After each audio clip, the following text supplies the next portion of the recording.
ubiquitina proteossoma. Não é, eu não tenho pretensão de falar sobre todo esse sistema agora tão especificamente, porque daria uma aula só sobre isso, mas é importante depois vocês ir atrás e dar uma lidinha sobre isso para vocês entenderem, tá? Isso está presente nos músculos periféricos e essa proteólise vai ser por conta da aceleração dessa enzima aí, tá? Uh, Além disso, como eu falei, ele tem alteração no metabolismo da leptina, então isso vai gerar alterações nutricionais nesse paciente. A leptina é considerado um hormônio, tá, gente? É um hormônio que dá sinal para o nosso sistema nervoso central e ele regula a nossa ingesta alimentar, tá? Então, é o seguinte: se eu tenho alteração na leptina, eu tenho alterações na minha ingesta calórica também, tá? Então, tudo isso contribui, infelizmente, para esse paciente perder peso. E aí a gente tem aqui um ciclo, né, de catabolismo proteico. Então eu tenho aqui, por exemplo, uma proteína muscular, né, que eu preciso manter a minha proteína muscular. E o que acontece para esse paciente? Por que esse paciente ele tem proteólise e ele acontece que ele fica aí perdendo massa muscular? O que acontece com esse paciente? Bom, como ele tem baixa atividade contrátil, ele tem um estado nutricional ruim, ele tem aumento dos hormônios catabólicos, ele tem aumento das citocinas pró-inflamatórias, ele aumenta o catabolismo proteico e ele diminui a síntese proteica. Então o anabolismo desse paciente, ele é diminuído. Por quê? Porque para eu ter anabolismo, eu tenho que ter atividade contrátil. E atividade contrátil adequada. Então, se eu não treino, se eu sou um sedentário, eu posso manter a minha massa muscular, eu posso ter uma manutenção de massa muscular, tá? Agora, se eu tenho uma doença e eu não treino, eu tenho uma perda de massa muscular maior do que quem não tem uma doença. Agora, eu quero estimular que a minha massa muscular aumente, eu preciso estimular a contração muscular. Eu preciso fazer com que o meu músculo contraia. Eu preciso ter um estado nutricional adequado. Então eu acabei de treinar, beleza, estimulei, fui para academia hoje, estimulei minha musculatura. Depois da aula aqui, eu vou comer, eu vou fazer minha ingesta alimentar, baseada em uma ingesta alimentar diária que calculada, óbvio que eu não calculo macro, mas é calculada, ou seja, eu tenho que comer tanto de proteína, tanto de carbo, tanto de gordura, tanto de micronutrientes que estão presentes nas leguminosas e tudo mais. Então tudo isso é um ciclo. E se eu não como adequadamente, eu também não consigo fazer com que como que eu tenha, por exemplo, produções hormonais adequadas. E eu vou falar já da questão hormonal no paciente DPOC, que também é uma coisa importante. Ele perde hormônio anabólico. A testosterona desse paciente tende a cair, tende a diminuir. É algo muito comum no paciente com DPOC. Beleza? Então, galera, a gente vai ter mais conteúdo, não acabou. Manda no chat aí pra mim se vocês estão curtindo a aula, tá? Bom, e eu vou continuar a aula já, só pra vocês terem uma ideia, porque eu quero falar com vocês é o seguinte. Primeiro, fala se vocês estão gostando. E como eu disse, né, o conhecimento é importante, isso é só a ponta do iceberg. A gente tá tentando aqui trazer pra vocês um conteúdo muito importante. Não tem como eu passar tudo que eu quero nessa aula, mas eu tô fazendo o máximo para que a gente aproveite tudo que a gente pode aqui, tá? E inclusive, dentro da nossa plataforma do Physio Membership, a gente tem aulas muito mais completas, onde você consegue aprender tudo que você quer sobre fisioterapia hospitalar, sobre eixos de ventilação mecânica, prática baseada em evidência, tá? Mas, se você ficar comigo dentro do desafio, e eu quero que você fique comigo em todas as aulas, não esqueçam de entrar no grupo, o Felipe soltou o link aí, entra no nosso grupo de WhatsApp, porque se você ficar no nosso desafio nesses 21 dias, eu tenho certeza que eu vou conseguir ensinar bastante coisa de DPOC para vocês utilizarem no dia a dia e vocês alavancarem os resultados de vocês. É muito importante, tá?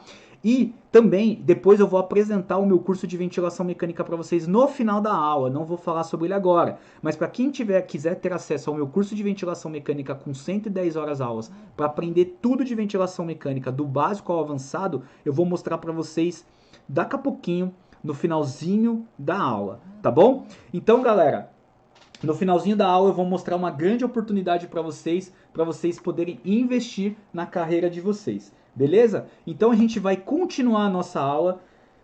Espero que vocês estejam gostando. O pessoal tá me dando feedback aqui no chat. Muito legal, muito obrigado pelo feedback. E vamos continuar falando um pouquinho sobre essa questão de perda de peso no DPOC, que é importantíssimo. E aí eu falei pra vocês que esse cara perde massa muscular. Ele tem diminuição na taxa de síntese proteica, né? Lembra que eu falei? Ele tem perda de síntese proteica no músculo esquelético. E o TNF-alfa é um grande potente ativador disso. Eu deixei a imagem aqui, galera. Eu sei que é um pouquinho complicado, mas eu não vou destrinchar isso aqui para não ficar muito louco, pra gente ficar perdidão. Eu quero só que vocês entendam o básico. Eu tenho liberação de TNF-alfa e isso vai fazer com que eu tenha quebra de aminoácido e quebra de proteína. Eu vou ter lesão, dano muscular direto, tá? Lá dentro do meu músculo a gente tem o sistema ubiquitina-proteossoma, tá? E ele vai fazer com que tenha esta quebra importante. Tudo isso mediado pelo TNF-alfa. O TNF-alfa, ele vai ativar o NF-κB, que vai inibir a expressão de MOD, que na verdade são tudo enzimas que são responsáveis por todos esses processos. E tudo isso acontecendo, esse paciente vai começar a perder peso, vai perder massa muscular, tá? Então, só para vocês terem uma ideia, o que é o NF-κB? É o fator nuclear KB. Ele nada mais é do que um complexo proteico que vai ter função de transcrição. Ele está dentro de quase todos os tipos de células animais. Então ele vai responder ao estímulo, estresse, citocina, radicais livres. O MYOD é a proteína de determinação de mioblastos. É uma proteína em animais que vai desempenhar um papel de regulação na diferenciação muscular. Tá? Ele é um marcador de comprometimento miogênico. Então, se a gente sabe que ele é um marcador de comprometimento, ele está sendo ativado, ele está aparecendo mais pra gente aqui, porque a gente está tendo um marcador de estresse. Junto com isso, o NF-κB, como eu falei para vocês, ele tem fator de transcrição e ele vai estar envolvido na resposta celular, em vários estímulos. E como ele tem um estímulo, qual é o estímulo grande que o paciente DPOC tem? Citocinas. Então o excesso de TNF-alfa, de citocinas nesse NF-κB vai fazer uma hiperestimulação do sistema do sistema de proteína ubiquitina e vai ter quebra, proteólise de massa muscular. Proteólise quebra, vai quebrar as proteínas, os aminoácidos vão ser utilizados como forma de energia. E esse paciente vai perder massa muscular, tá? Esse processo, gente, é um pouquinho complexo. Eu não tenho pretensão de falar totalmente sobre ele aqui, porque senão vai ficar muito chato a aula e muito complexa. Mas lembrem-se também que eles estão, esse MOD, né, MIOD, a proteína de determinação de mioblasto, também vai fazer a apoptose, tá? Então, a quebra muscular é importante. A perda de músculo é muito importante por conta desses sistemas. Além disso, o estado nutricional desse paciente, né, a gente tem que levar em consideração que ele tem muita hipoxemia. Quando ele está num processo um pouco mais grave, ele é hipoxêmico. E os dados da literatura trazem que essa hipoxemia vai estimular também mediador inflamatório, importantíssimo para esses pacientes, piorando a ingesta. E quando esse paciente tem queda de testosterona, ele também vai ter outros processos que estão aqui no slide. Então, dá uma olhadinha no slide comigo, ó. O que o slide está falando aqui, ó? O nível baixo de testosterona pode ser um fator de risco reversível. Então eu posso reverter para incapacidade funcional e deterioração em pacientes com doença pulmonar obstrutiva crônica. O que ele quer dizer? Se esse paciente tiver níveis de testosterona abaixo do normal, ele vai ter problemas. O que ele vai ter? Problemas funcionais e vai ficar com deterioração. Ou seja, vai perder mais massa muscular, vai perder mais condicionamento físico, não vai ter tanto ânimo para as atividades do dia a dia, porque a testosterona tem essa função, mas isso é reversível. E como que isso é reversível? Comendo adequadamente, fazendo estímulo muscular, ou seja, treino de força, e se precisar, fazendo reposição de testosterona. Então isso é reversível. Exemplo, quais são os melhores exercícios para estimular liberação de testosterona, para aumentar a nossa testosterona circulante? E lembre-se, a gente não vai aumentar acima do que é fisiológico. Mas quais são os exercícios? De cadeia cinética fechada. Aqueles exercícios que pegam grandes músculos, como agachamento, por exemplo. Ah, mas eu não vou pôr meu paciente para fazer agachamento com peso. Tudo bem. Sentar e levantar da poltrona é como se fosse um agachamento. Esse músculo muito grande, que é o quadríceps, e um exercício de cadeia cinética fechada, onde eu uso quadríceps, bíceps femoral, tríceps sural, glúteos, estabilizadores laterais da perna, ou seja, vasto lateral, vasto medial, todos esses músculos, o músculo do tronco estão contraídos durante o agachamento. Tudo isso me ajuda a trabalhar grandes músculos, grupos musculares durante o exercício de cadeia cinética fechada e eu estimulo a produção de testo. Então você, homem, mulher que treina na academia, quer melhorar o seu nível de testosterona, você precisa fazer treinos com exercícios com grandes grupos musculares. Todos os exercícios musculares estimulam a produção de testo, mas grandes músculos estimulam mais. Aliado com uma dieta adequada, com uma perda de gordura corporal e não perda de peso. Então, se você perde massa muscular, você tem risco de perder e baixar a sua testosterona também. Então, um paciente com DPOC, ele tem vários fatores que fazem com que a testo dele fique para baixo. E eu preciso estimular a testo para cima. E como eu estimulo a testo para cima? Exercício de reabilitação, dieta e, se necessário, reposição de testosterona, tá? Então tudo isso pode ajudar para que a gente consiga aí melhorar o quadro desse paciente. E aqui ainda fala que tem 9 estudos observacionais em 2.918 homens. Por que homens? Porque geralmente a testosterona eles estudam mais em homens, porque o nível de testosterona é maior no homem do que na mulher, tá? Então eles estudam mais em homem. Então eles perceberam que os níveis mais baixos de testosterona total, né, comparado com o controle, ou seja, os pacientes com DPOC têm níveis mais baixos, tá? E ela melhora com a melhora da força muscular máxima. Então, se eu treinar músculo, eu melhoro a testo desse paciente. Lembrando que a testosterona, ela também existe na mulher, tá? 25% da testo da mulher é produzida na suprarrenal, 50% tecido adiposo e 25% no ovário.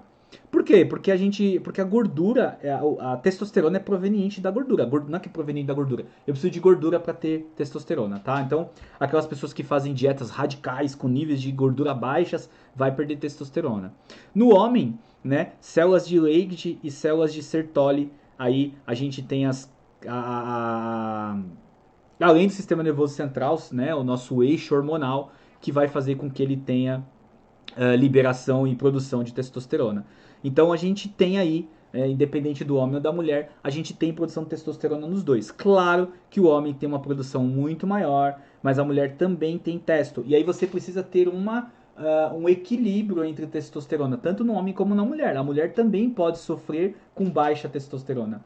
O paciente com DPOC, por exemplo, ele também pode sofrer uma doença de hipertiroidismo ou de hipotiroidismo. Isso também pode atrapalhar o ciclo dele, porque muitas vezes a hipoxemia, a liberação de mediador inflamatório, a dieta ruim, esse paciente ele vai ter um problema entre transformar T4 em T3. E aí isso tudo também tem que ser ajustado pelo médico, tá? Então não é tão simples assim. Eu estou falando de uma forma simples, mas o ajuste não é tão simples. Aí a gente tem que pensar que aminoácido está ligado com a perda de músculo, né, gente? Se o paciente tem manifestação importante da doença e isso está influenciando negativamente o metabolismo do aminoácido dele, o que tem que ser feito, né? A gente sabe que ele tem uma alteração de perfil de aminoácido no plasma. Esse paciente, ele tem alterações de glutamato, de glutamina, de alanina. E olha que interessante, glutamato, glutamina, essas proteínas, elas, por mais que glutamina não seja uma proteína essencial, mas ela está altamente ligada com a alanina, por exemplo, e com o ciclo de Krebs. Ela está ligada automaticamente e diretamente com a recuperação muscular pós-treino. Então, você não precisa suplementar glutamina se você é uma pessoa teoricamente saudável, mas você pode, por exemplo, um paciente com DPOC, ele pode fazer a suplementação de glutamina para ele ter uma recuperação muscular muito mais importante. Porque esse cara precisa fazer reabilitação, esse cara precisa manter a sua massa muscular. Além disso, tem os aminoácidos de cadeia ramificada. Quem faz musculação lembra do BCAA. mas principalmente a alanina, ela está baixa. Então, a síntese proteica desse cara está baixa. E a alanina é responsável também pela síntese proteica porque ela estimula o mTOR. Lembra do mTOR? Que ele é estimulado pela glicose, ele é estimulado pela testosterona, ele é estimulado pela proteína. Então eu preciso da estimulação de mTOR. Por isso que as pessoas dizem que muitas vezes a suplementação de BCAA ajuda na estimulação de mTOR. Claro, aí depende de quem a gente está falando, tá? Em atletas isso é um pouco contraditório, mas no paciente com DPOC as respostas são melhores, porque esse é um paciente que tem baixa, ele tem perda de massa muscular, ele tem perfil de aminoácido alterado. Então muitas vezes é preciso fazer uma suplementação para esse tipo de paciente. A glutamina também, ela traz grande influência no nosso trato gastrointestinal e também no nosso sistema de defesa. Então se esse paciente tiver deficiência, vale a pena ter essa reposição. E como perspectiva de tratamento da DPOC, o objetivo é ter uma terapia nutricional. Então a nutrição e nutrologia, ela precisa fornecer uma alimentação para a manutenção da força e da massa muscular desse paciente, tanto periférica como respiratória, porque eu preciso, né, fazer com que esse paciente esteja em equilíbrio energético para que eu consiga não deixar ele perder peso, que eu consiga fazer ele ganhar peso e ele melhorar esse prognóstico. Eu preciso manter uma reserva de massa corporal desse paciente de tecido adiposo. Ele não pode perder muita gordura também. Além de perder músculo, ele perde muita gordura. Então eu tenho que reestruturar isso. Fazer ele ganhar massa muscular e também ganhar um pouco de tecido adiposo. Esses pacientes têm que ser corrigido o distúrbio hídrico deles, porque eles vão ter muito distúrbio hídricos. Vai ter que controlar as interações com drogas, então muitas vezes eles têm nutrientes ali e eles estão usando algumas drogas, alguns medicamentos que pode alterar alguma coisa, né, da absorção de alguns nutrientes, e a nutrição precisa melhorar isso para que a gente consiga promover melhora na qualidade de vida. Esse paciente ele sofre de anorexia, como eu falei. Então a dieta tem que ser fracionada, ele vai comer várias vezes ao dia. E aí tem que dar preferência para alimentos que ele gosta. Gente, parece besta isso, mas se esse cara não faz isso, você, fisioterapeuta, não consegue ganhar músculo. Eu tô falando de um paciente com DPOC, mas imagine esse cara no hospital. Esse cara ficou entubado com vocês. Ficou lá em teve polineuropatia, porque ele ficou entubado, teve sepse. Vocês conseguiram estubar esse cara, ou até ele tá na tráqueo. E aí você tá estimulando a parte motora, mas ele não come, ele tem distúrbio hormonal. Como que você vai ganhar massa muscular nesse paciente? Não vai ganhar. Se você estimular muito esse cara, você vai perder massa muscular. Então por isso que o trabalho tem que ser muito ligado, a nutrição e a fisioterapia tem que estar muito juntas. E a nutrição, para quebrar esse vínculo de anorexia, ela vai fracionar a alimentação. Coisa que no hospital, muitas vezes, não é possível fracionar tanto assim. E o paciente no hospital, a gente sabe que muitas vezes ele come ali o mínimo possível. E ele vai para casa um pouco mais debilitado. Em casa, isso precisa ser tratado. Esse paciente ele tem uma saciedade precoce, então ele fica saciado rapidamente. Então é importante comer alimentos mais energéticos, que tenha mais calorias e alimentos mais frios, tá? E tentar limitar o líquido, porque o líquido deixa a gente cheio rapidamente. Para a dispneia, ele vai usar os medicadores broncodilatadores fora dos horários da refeição, tá? E muitas vezes eles reduzem essa dieta, eles reduzem o macronutriente de carboidrato. O carboidrato é um pouco reduzido, mais proteína e mais gordura para menor produção de CO2 e reduzir aí a ventilação desse paciente, então causar menos dispneia também. Esse paciente vai ter muita flatulência, tá? Então precisa evitar alguns alimentos que geram muita flatulência, então couve, repolho, brócolis, cebola e feijões. Ou seja, o paciente peida muito, então tem que reduzir isso. E se ele comer essas coisas, ele tem que comer em menor quantidade e comer um pouco mais devagar, mastigar muito mais, tá? Para fadiga, a gente tem que deixar esse paciente descansar antes das refeições, e a refeição dele tem que ser alimentos preparados e assim, alimentos que ele consegue comer facilmente, para ele não ficar muito tempo ali naquele processo, tá? E também comer no momento que ele não está fadigado, beleza? Esse paciente também vai ter constipação intestinal, então ele vai ter que comer mais fibra, tá? É importante comer mais fibra para melhorar a motilidade do gastrointestinal. E qual que é a outra coisa que melhora a constipação intestinal no paciente com DPOC ou qualquer outro paciente? É o exercício físico, tá? Então, exercícios físicos toleráveis aos pacientes aumenta a constipação intestinal. Quem nunca aqui foi para academia, tava suavão, começou a fazer musculação e de repente deu vontade no banheiro. Ou começou a fazer esteira e de repente teve que correr pro banheiro. Por isso, porque a atividade física, ela aumenta a motilidade gastrointestinal, tá bom? Esses pacientes também vão ter problemas dentários, tá? Então tem que tomar cuidado com esses problemas dentários, ele precisa acompanhar um sistema odontológico para que não perca dente e não tenha maior dificuldades aí para se alimentar. Como perspectiva de tratamento para esse paciente, recentemente foi publicado meta-análise na Cochrane e eles avaliaram aí alguns estudos sobre suplementação nutricional.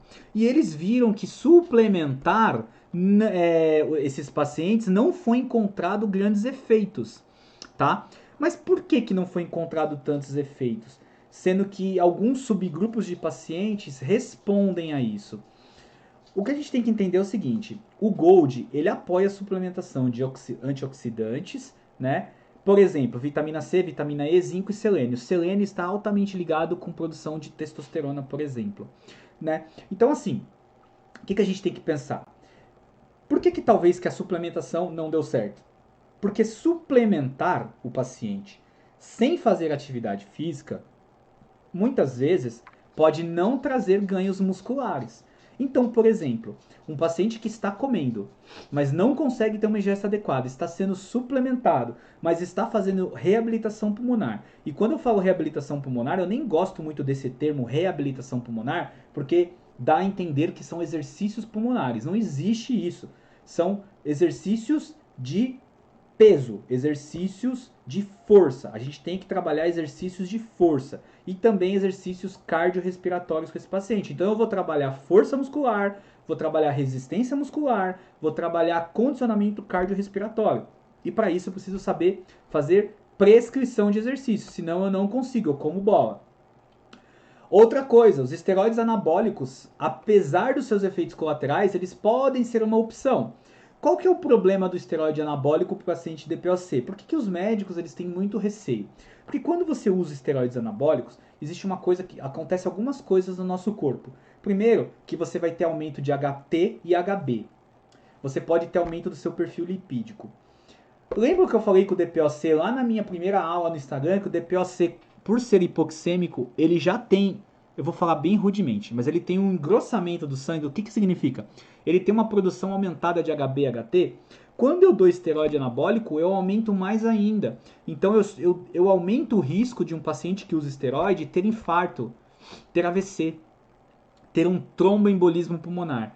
E isso em pessoas saudáveis eu posso aumentar. Imagina num cara que tem DPOC e já tem esse risco e eu dou esteroide. Então os médicos têm um pouco de medo dos esteroides anabólicos por isso. Mas dá para usar sim para fazer uma reposição importante dentro do limite fisiológico e com acompanhamento de exames, de rotinas, para que esse paciente consiga